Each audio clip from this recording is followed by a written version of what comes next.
खुलुमबाय दिनैनि Bodoland एंखं television studio हलाव आं मलेन बसुमतारी दिनैनि गाहाय रादाबफोराव दं।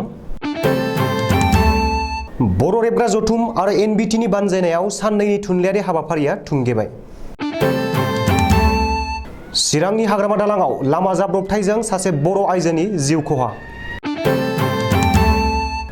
जापाना गाहाय मन्त्रि नरेन्द्र मदिखौ रासियानि हेंथायै गोख्रों थांखि लानो खावलायदों। बाक्सायाव इक' टुरिज्म ससाइटि आरो एसएसबिआ मासे मैनि गोथै सह बोखांदों। अदालगुरियाव हरसेयावनो गासै गंब्रै गामियाव सिखाव हाबदों। झारखन्डआव बिमा फिसा गासै 3 सुबुङा दैखराव बारसोमदों। पुतिना निउक्लियार दावहा नांनो थियारि खालामदों होननानै इउक्रेननि दाबि। दानिया फैदो आबुं रादाबाव।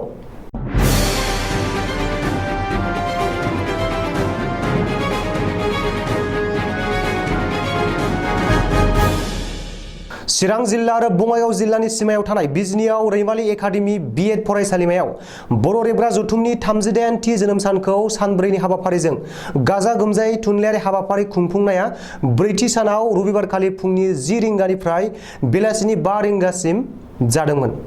रबिबारखालिनि जोबनाय सानखालि मोनथाम खोलोबाव गासै 21 आइजो खन्थाइगिरिफोरा बाहागो लादोंमोन। गावबा गावनि सोरजिनाय खन्थाइखौ आवरायनायाव बाहागो लागिरिफोरनि मुङाफारि अनिला बसुमतारी, सपना रानी बसुमतारी, रुक्मिणी दैमारी, प्रतिमा नन्दि नार्जारी, अनजिमा बर', कीर्ति बसुमतारी, सहायसुलि बर', नैथि बाहागोआव गीतिका बसुमतारी, अरनि ब्रह्म, मन्जुरानी दैमारी, प्रियम्बदा बसुमतारी, बिजुली नार्जारी, भार्जिन जेकबा मुसाहारि, लैथोश्री बसुमतारी। थामथि खोलोबाव मेनका दैमारी, दैजि ब्रह्म, मामुनि खाख्लारि, मीरा ब्रह्म, साधना ब्रह्म, जेनेबा मुसाहारि, गयश्री औवारी। बे खन्थाइ आवरायनाय हाबाफारिनि गेजेरजों गेदेर हारिमुवारि मोसानाय आरो मेथाइ रोजाबनाय हाबाफारिबो लाफाजादोंमोन।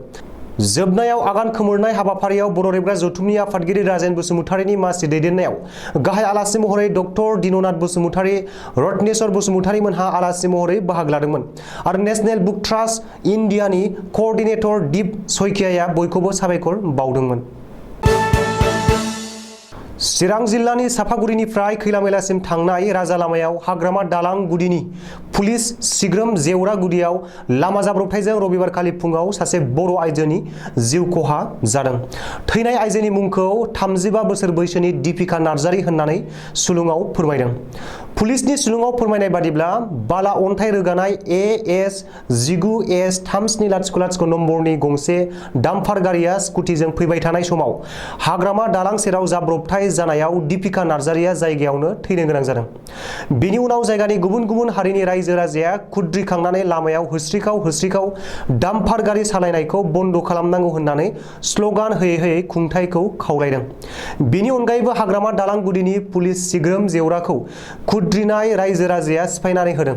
आथिखालाव डाम्पार ड्राइभारफोरा जानला मोनला गारि सालायनायाव बेबायदिनो गोबां जाब्रबथाय जानायखौ नुनो मोनदों। गोहोगोरा रासिया हादर आरो इउक्रेननि गेजेराव दावहाया थाद'आजासे बारानिफ्राय बारा जाबोगासिनो दङ। मख'जाथावदि रासिया आरो इउक्रेननि गेजेराव दावहाया 25 सानाव आगान सुरगासिनो। दासिम थाद'नायनि सोलायै दावहाया गिथावनासो महर लालांगासिनो दं।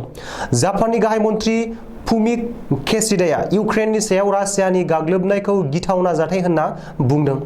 बेनि अनगायैबो जायखिजाया गोहोखौ बाहायनानै ओनसोलनि थासारिखौ सोलायहोनो नाजानायखौ सहायनो हाया होननानै बुंथिदों जापाननि गाहाय मन्त्रि फुमियो केसिडाया।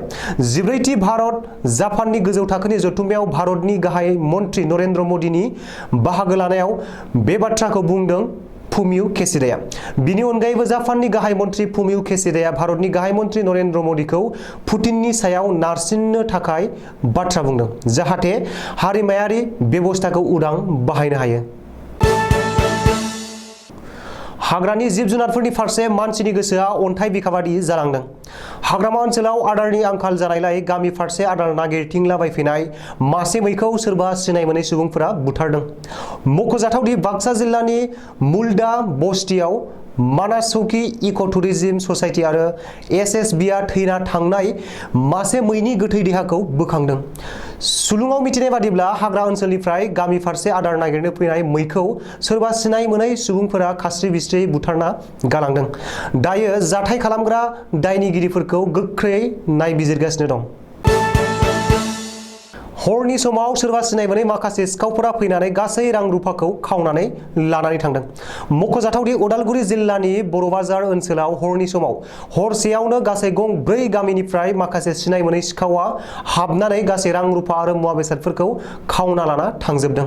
सुलुङाव मिथिनाय बादिब्ला बर'बाजार ओनसोलनि बाथौ आश्रमनिफ्राय गासै 60,000 रां लुथिदों आरो सिमलिगुरि आरो बाङालिगाव वैष्णव मन्दिरनिफ्राय गासै 40,000 रां आरो गोबां बेसेन गोसा मुवाफोरखौ खावना लांजोबदों होनना मिथिनो मोननाय जादों।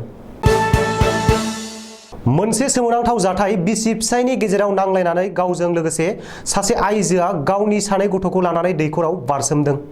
मख'जाथावदि झारखन्ड रायजोनि गिरिदियाव ममता देवी मुंनि सासे आइजोआ बिसि फिसाय सानैनि गेजेराव नांलाय खमलाय जालायनानै गावनि उन्दै उन्दै गथ'फोरखौ लानानै गावसिनि न'नि दैखराव बारसोमदों। ओनसोलनि सुबुंफोरा बुंथिनाय बादिब्ला दैखराव बारसोमनाय जाथायाव ममता देवीआ जिउ गोमायाखै, नाथाय सानै उन्दै उन्दै गथ'साफोरासो जिउ गोमादों होननानै मिथिनो हादों।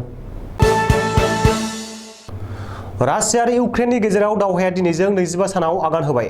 मख'जाथावदि इउक्रेननि हादरगिरि भलदिमिर जेलेनस्कीआ मुलुगनि गोहोगोरा हादरफोरखौ रासियानि सायाव दावहाखौ दोनथ'नो थाखाय मदद खालामनो खावलायदों। नाथाय रासियानि साननाय हनाया बे समावबो गुबुन रोखोमनि। सुलुङाव मिथिनाय बादिब्ला पुतिना दायो गुन्द्रासाजों दावहा नांनो थाखाय साखाफारा। पुतिना दा बावैनो निउक्लियार इभाकुएसन ड्रिल खालामनो थाखाय बिथोन होदों। दिनैनि रादाबा एसेनोसै, गोजोन्थों।